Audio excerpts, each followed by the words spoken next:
আসসালামু আলাইকুম ওরহমতুল্লাহি ওবরাকাতু। সুপ্রিয় শিক্ষার্থী বন্ধুরা, দীর্ঘদিন ধরেই আমরা একটি কিতাবের কাজ শুরু করব বলছিলাম, কিন্তু শুরু করার সুযোগ হচ্ছিল না। আমরা আজকে আপনাদের সামনে নতুন একটি কোর্সের আয়োজন করেছি, সেটা হচ্ছে কসাসুন নাবিয়িনের কোর্স। যে কোর্সের মাধ্যমে আপনাকে আমরা খুব সহজেই আরবি ভাষার একদম সূচনা লেভেল থেকে একদম হায়ার লেভেল পর্যন্ত নিয়ে যাওয়ার এক প্রচেষ্টা আমরা চালাবো। আপনি কসাসুন নাবিয়িন কিতাবটির নাম শুনে থাকবেন। এই কিতাবটি এই আরবি ভাষার মধ্যে এক অনন্য সংকলন।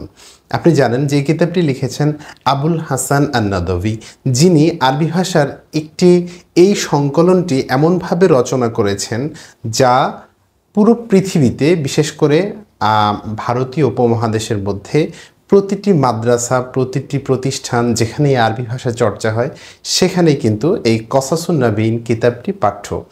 আপনি অবাক হবেন যে কসাসুন নাবিয়িন কিতাবটি পড়ে একজন শিক্ষার্থী বুঝতেই পারবে না যে কখন সে আরবি ভাষার পাণ্ডিত্য অর্জন করতেছিল। কারণ এই কিতাবটি লেখা গল্প আকারে, গল্প দিয়ে আপনাকে আরবি ভাষা শেখানোর যেই প্রচেষ্টা, সেটা কিন্তু আধুনিক যে সাহিত্যের সাথে মিল রেখে আস্তে আস্তে গল্প শেখানোর মাধ্যমে আবুল হাসান আন-নাদভী রাহিমাহুল্লাহ তিনি এই কিতাবটি সংকলন করেছেন।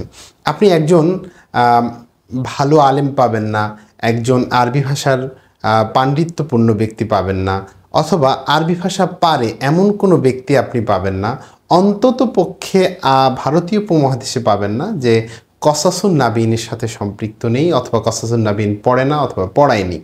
অর্থাৎ এই কিতাবটি এক চমৎকার একটি কিতাব, যেখানে আপনাকে গল্পের মাধ্যমে ধীরে ধীরে ধীরে ধীরে আপনাকে ইবারত শেখানোর যে প্রচেষ্টা, সেটাতেও সফলতা অর্জন করা যাবে। আস্তে আস্তে আপনি আস্তে আস্তে তারকিব শিখতে পারবেন, তাহকিক শিখতে পারবেন, এবং আস্তে আস্তে অনুবাদ করতে পারবেন।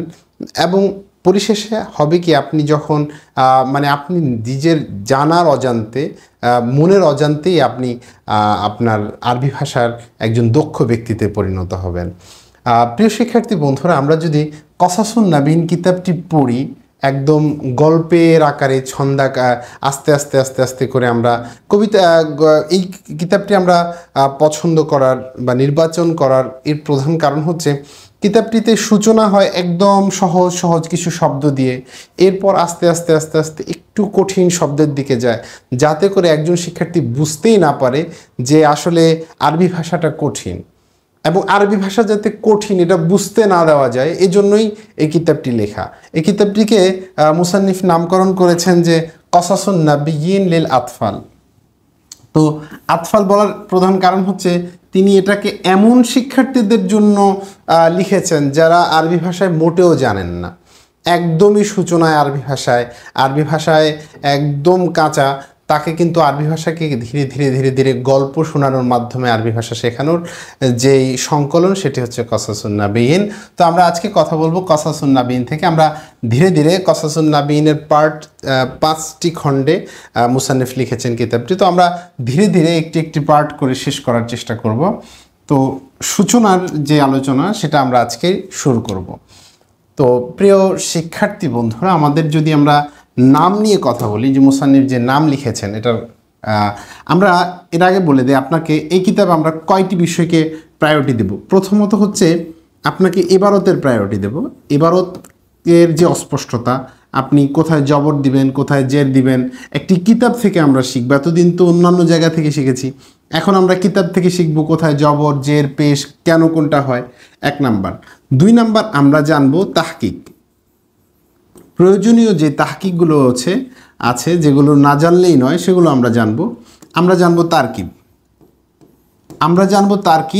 এবং আমরা জানবো অনুবাদটা কিভাবে করতে হয়, কোনটা সাহিত্যপূর্ণ অনুবাদ, কোনটা গ্রামাটিক্যালি, কোনটা রাইট, কোনটা রং, এই বিষয়গুলো আমরা নিশ্চিত হব এই কসাসুন নাবিয়িনের এই ক্লাসগুলো থেকে। তো আমরা সর্বপ্রথম কথা বলবো কসাসুন নাবিয়িন শব্দটি নিয়ে, যে মুসান্নিফ যে নামকরণ করেছেন, তাহলে এই কিতাবটির নামটা আমরা কিভাবে বুঝবো। প্রথম কথা হচ্ছে কসাসু, এখানে পেশ দিয়ে পড়া হলো কেন? প্রথম কথা, যেহেতু আমাদের প্রথম টার্গেট ইবারত, দ্বিতীয়ত আমরা তাহকিক, তারকিব এবং অনুবাদ। তো আমরা আজ এই ক্লাসগুলোতে প্রাথমিকভাবে আমরা বেশি জটিল আলোচনা করব না, মাঝে মাঝে প্রয়োজনের তাগিদে আমরা কিছু জটিল কথা বলবো, কিন্তু আপনার যদি মনে হয় যেন কঠিন হয়েছে তাহলে আপনি বাদ রাখবেন, কারণ আমরা একটু কঠিনগুলো আবার রিপিটেডলি আলোচনা করব পরবর্তী ক্লাসগুলোতে। তো সর্বপ্রথম কথা হচ্ছে পেশ হয়েছে কেন। আমরা সহজ কথা মনে রাখবো, সকল আরবি ভাষার যে কোনো শব্দ আমরা পাবো, এই শব্দটাকে আমরা পেশ বা রফা অবস্থায় পড়ব। যে কোনো শব্দ আমরা পড়বো আলহামদু, এখানে পেশ দ্বারা পড়বো। আমরা যে কোনো আরবি শুরু করব পেশ দ্বারা। যদি অন্য কোনো মানে আমল না থাকে, কোনো আমেল না থাকে, তো আমরা এটাকে স্বাভাবিক অবস্থায় পেশ বলবো। এটাকে আরবি ভাষার সূচনা, আরবি ভাষার সূচনা হবে কি দ্বারা? রফা বা পেশ দ্বারা। তো পেশ রফার একটি চিহ্ন। তাহলে রফা কেন বলছে? এটার নাম হচ্ছে আরবি ভাষায় আপনার ইবতিদা, অর্থাৎ সূচনা। এইটার আমেলটার নাম কি? সূচনা। তাহলে এই যে ইবতেদা, এটাকে পেশ কেন দিয়েছে? কাসাসুন, এখানে পেশ হয়েছে কেন? দ্বিতীয় আরেকটা বিষয়, আমাদের শিক্ষার্থীরা আমাদেরকে সবসময় প্রশ্ন করেন যে কসাসুর পেশ তো হয়েছে ইবতেদার কারণে, সূচনায় হয়েছে, আর আরবি ভাষার এসএমগুলো, বিশেষ করে এসএমগুলো মানে রফা অবস্থায় থাকে। তো বুঝলাম, কিন্তু এখানে যে কসাসু পড়লাম, এটা কেন পড়লাম? এখানে জবর কেন পড়লাম? হ্যাঁ, এর জন্য আমি আপনাকে বলবো, দেখেন, প্রত্যেক ভাষার কিছু শব্দ আছে, তো শব্দগুলো তো আপনাকে জানতে হবে। প্রত্যেক ভাষার, আমরা যে বাংলা ভাষায় কথা বলি, প্রত্যেকটি কথার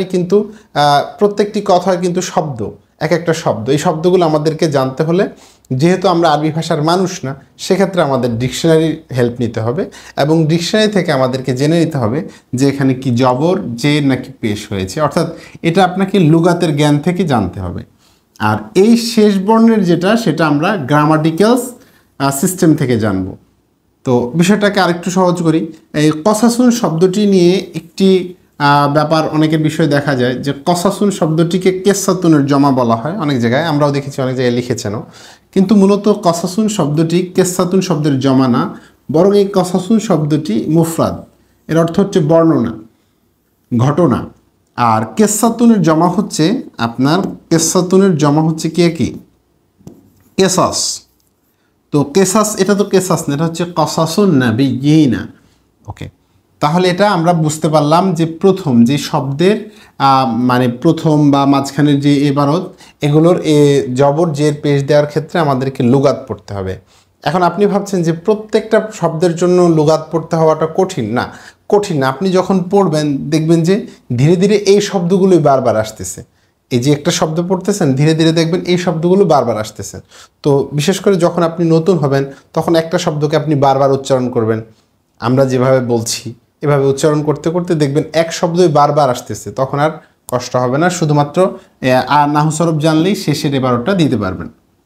কারণ আপনি পৃথিবীর যত জায়গায় কসাসুন পড়বেন, সেখানে তো কসাসুনই পড়বেন, প্রবলেম তো হবে না, কসাসুনই পড়বেন। আর দ্বিতীয় বিষয় হচ্ছে, এখানে চেঞ্জ হবে, যেহেতু এখানে আমরা গ্রামাটিক্যাল রুলসগুলো জানবো। তো প্রথম কথা হচ্ছে, কসাসুর মধ্যে পেশ কেন দিয়েছে? ইবতেদার কারণে দিয়েছে। এবার আসেন, এটা হচ্ছে না, এরপরে আর নাবিয়িনা, এখানের মধ্যে জবর কেন দিয়েছে? তো নাবিয়িনার মধ্যে মূলত জবর নেই, এটা আমি বলি আপনাকে। এটা হচ্ছে নাকেরা মানে হচ্ছে যে শব্দটি অনির্দিষ্ট, এবং এখানে আলিফ লাম থাকার কারণে এটা হচ্ছে মারেফা। তো আরবি একটা গ্রামারের রুলস আছে, নাকেরার পর মারেফা হলে আপনার মুদফ ইলাই হয়। মুদফ মাদাফালে মানে হচ্ছে একটির সাথে একটির সম্পর্ক সৃষ্টি হয়, এবং অনুবাদে একটি র যুক্ত হয়। যেমন নবীগণ, যেহেতু নবীগণের এই যে নবীগণের আমরা বলতেছি, অনুবাদের ক্ষেত্রে কি বললাম? নবীগণের বা নবীদের, এই যে র চলে আসছে, ঘটনা। ঠিক আছে, ওকে। তাহলে আমরা সবচেয়ে মজার ব্যাপার হচ্ছে, আমরা গ্রামাটিক্যাল সিস্টেম আর যাই জানি আর না জানি, দিন শেষে আমরা কিন্তু নবীদের কিছু ঘটনা জানতে পারবো। আমরা তো কুকুরের ঘটনা, বিড়ালের ঘটনা, খেকশিয়ালের ঘটনা, শিয়ালের ঘটনা, বাঘের ঘটনা, বানরের ঘটনা অনেক পড়েছি। আমরা পড়ব নবীদের ঘটনা, যে ঘটনাগুলোর সাথে সরাসরি কোরআন কারিমের সাথে সম্পৃক্ত, হাদিসের সাথে সম্পৃক্ত। তো আমরা যতক্ষণ পড়ব এবং প্রতিটি মুহূর্ত আশা করি আল্লাহ তাআলা আমাদের আমলনামায় সওয়াব দান করবেন। তো নাবিয়িনের মধ্যে জবর দিয়েছে, বিষয়টা এমন না। মূলত বিষয় হচ্ছে নুন এবং ইয়া এবং নুন দ্বারা যে জমা হয়, বা ওয়াও নুন দ্বারা জমা হয়, এই নুনটাকে বলা হয়, এই জমাকে বলা হয় জমা মুযাক্কার সালিম। তো জমা মুজাক্কার সালেম যেটা সেটাতে কি হয়, এভাবে নুন হয়, এবং সেটার এআরাবটা হয় নুন দ্বারা না, এটা হচ্ছে জমান নুন। তাহলে এআরাব কোথায়? এআরাব হচ্ছে আগে। তা আমরা এআরাবটা কীভাবে হয়েছে? ইয়া মা কাবলা কাসরা দ্বারা, ইয়া পূর্বে জের দ্বারা, ঠিক আছে, এটাকে বলা হয় ইয়া মা কাবলা কাসরা দ্বারা হয়েছে। ওকে, এখন হয়তো আপনি ভাববেন যে এটা তো একটু জটিল লাগতেছে। ওকে ফাইন, জটিল লাগলে বাদ দিয়ে দেন, আপনি একটু পর পর আপনি জানবেন, এগুলো আস্তে আস্তে আমরা অ্যাডভান্স লেভেলে যাব। তো এখানে কি হলো, ইয়ামা কাবলা কাসরা দ্বারা জ্বর দিয়েছে। কে জ্বর দিয়েছে? এ কাসাসু শব্দটা জ্বর দিয়েছে। আমরা জানি জ্বর হয় দুই কারণে, একটা হচ্ছে হরফে জ্বর, একটা হচ্ছে মুদফ। তাহলে এই মুদফ মহোদয় তিনি আন্নাবি ইনাকে কি দিয়েছেন? জ্বর দিয়েছেন। তাহলে আমরা অর্থ কী করব? মুদফ মুদফিলের মধ্যে আগে কিসের অদয় করতে হয়? মুদফিলের অনুবাদ। যেমন আমরা বলি গোলামু জায়দিন, তাহলে কি বলি? জায়দের গোলাম। তাহলে আমরা কি বলবো? নবীদের ঘটনা। ওকে, এরপর আমরা দেখছি যে শব্দটি, সেটা হচ্ছে লিল আতফালি। এখন বলেন তো, আতফালির জেরকে দিয়েছে? অবশ্যই লাম হরফে জ্বর দিয়েছে। ওকে, এটার আতফাল হচ্ছে তিফলুনের জমা, ঠিক আছে, তিফলুন। আমরা শাব্দিক কিছু ব্যাখ্যা করে দিলাম। তিফলুনের জমা হচ্ছে আতফাল। এখন ব্যাপারটা হচ্ছে তিফলুনের জমা যদি আতফাল হয়, এখন এটা কোন প্রকার? এটা হচ্ছে জমা মুকাসসার মুনসারিফ, ঠিক আছে। এটা 16 প্রকারের আলোচনা আস্তে আস্তে আসবে, তখন বুঝতে পারবেন। তাহলে জের দিয়েছে কে? লাম হরফে জ্বর দিয়েছে। ওকে, তাহলে নবীদের ঘটনা শিশুদের জন্য, শিশুদের জন্য। তো এখানে আরেকটা বিষয় বলি, যেই কোনো একটা নাম যদি আপনি পান, সেটা ব্যক্তির নাম হতে পারে, কিতাবের নাম হতে পারে, যে কোনো নাম হতে পারে। তো নামের ক্ষেত্রে আপনি কি করবেন? তো তারকিব কিভাবে করবেন? তারকিবের কথাটা আপনাকে বলি, এই জন্য তারকিবের সাথে মূলত সম্পর্ক হচ্ছে অর্থের সম্পর্ক, এই জন্য তারকিবটা বলতেছি। তো তারকিবটা কেন বললাম? যদি আমি বলি আমি আল আমিন, যদি বলি আমি আল আমিন, ওকে ফাইন, তাহলে আনা মুবতাদা আর আল আমিন হচ্ছে খবর। যদি আমি বললাম শুধু আল আমিন, তো আল আমিন বলতে আপনি কি বুঝলেন? হয়তো আপনি বুঝলেন যে ইসমুক আল আমিন, অথবা আমি বুঝাতে চাচ্ছি যে ইসমি আল আমিন।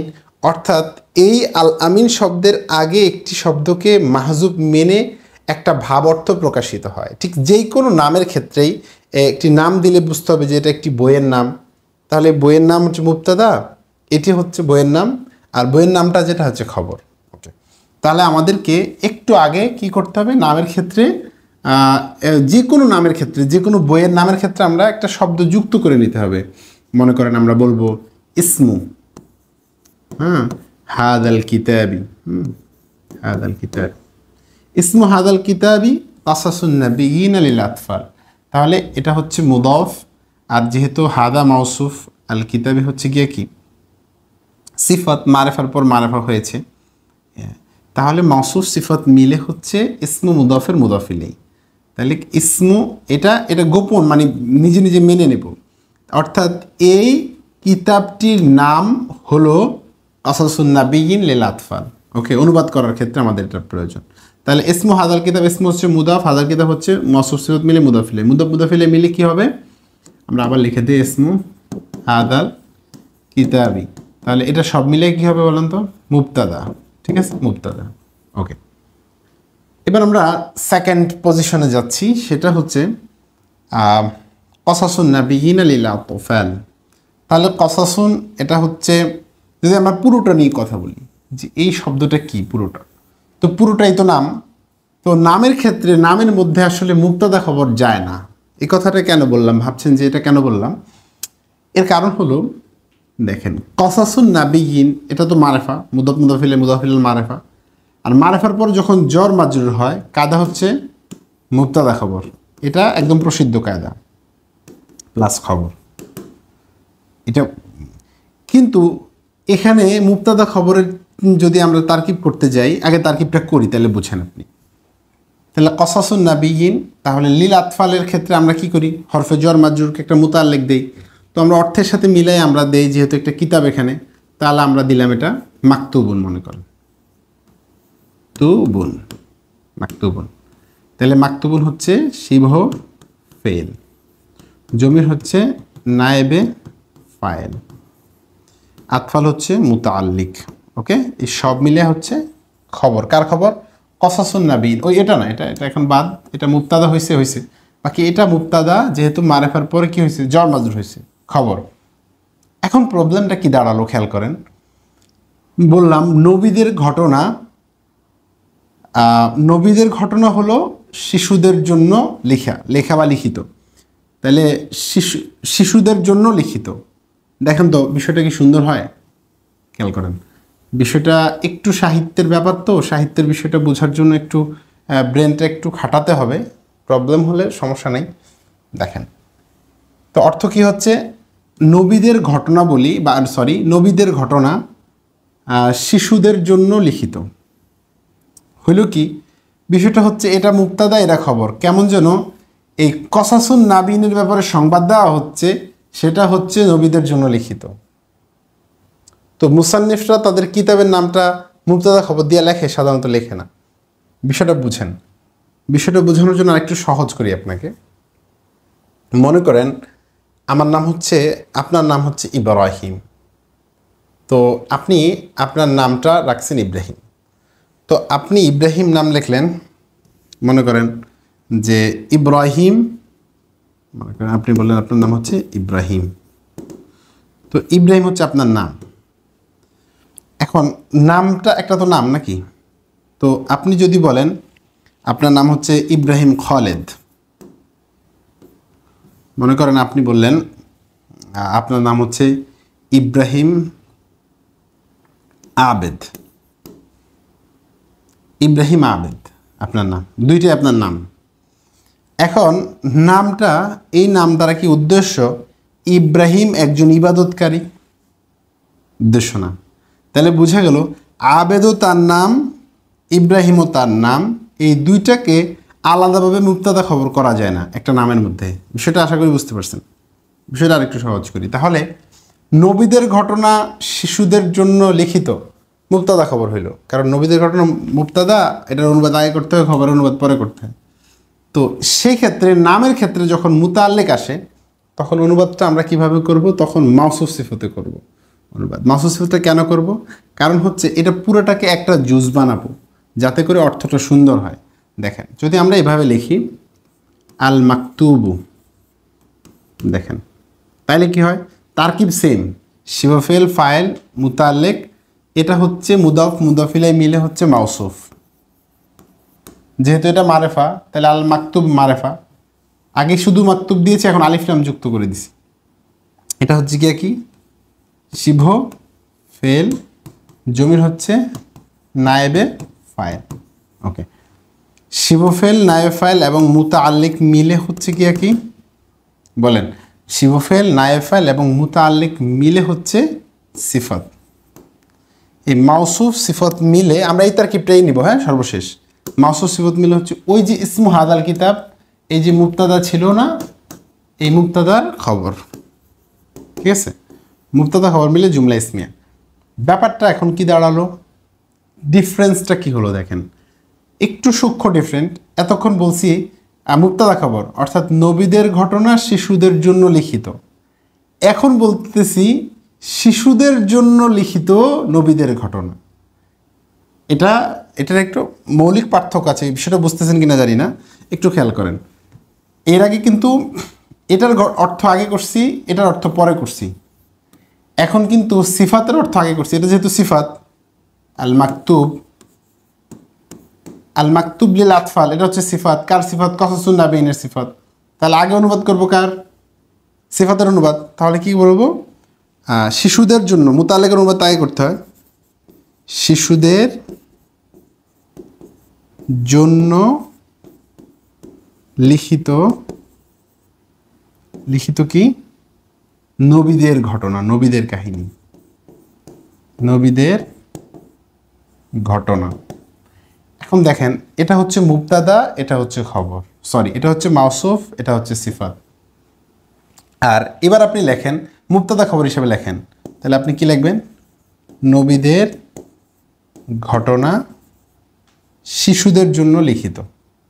এবার একটু পার্থক্য করার চেষ্টা করেন যে আসলে কি একটা পার্থক্য পাচ্ছেন কিনা। দেখেন, নবীদের ঘটনা শিশুদের জন্য লিখিত বললে আপনার এখানে বোঝাই যায় না যে এটা একটা কিতাবের নাম। কিন্তু যখন আমি বললাম শিশুদের জন্য লিখিত নবীদের ঘটনা, তখন বোঝা যায় যে এটা হচ্ছে একটা কিতাবের নাম। ওকে, তাহলে আমরা বুঝতে পারলাম যে মুসান্নিফ এখানে একটা গোপন রাখছে শব্দ, সেটা হচ্ছে আল মাকতুব।